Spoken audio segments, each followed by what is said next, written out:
வணக்கம், நான் உங்கள் உழவன் சதீஷ். இன்றைக்கி என்னோடய அரள் கழனியில் சின்ன வெங்காயம் நடவு செஞ்சிட்ருக்கோம்.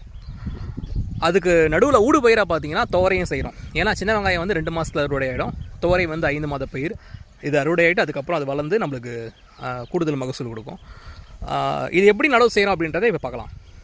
திருவள்ளுவர் என்ன சொல்கிறாப்புலனா, மணி நீரும் மண்ணும் மலையும் அணிநிழற் காடும் உடையது அரண் அப்படின்னு சொல்கிறாப்புல. அதுபோல் என்னோட வயலுக்கு மணிமணியான நீரிறைத்து அணியணியாய் காலமைத்து அதன் நடுவே சின்ன வெங்காயத்தையும் துவரையையும் சாகுபடி செஞ்சுருக்கோம். சின்ன வெங்காயத்தை 4 விரல் இடைவெளியிலையும் துவரையை 4 அடி இடைவெளியிலையும் நடவு செஞ்சுருக்கோம். உயிர் உரங்களை அடியுரமாக போட்டிருக்கோம். சின்ன வெங்காயத்துக்கு அரணாக துவரையும், துவரைக்கு அரணாக சின்ன வெங்காயமும் இருக்கும்னு நம்புகிறோம். அரள் கழனியிலிருந்து நான் உங்கள் உழவன் சதீஷ்.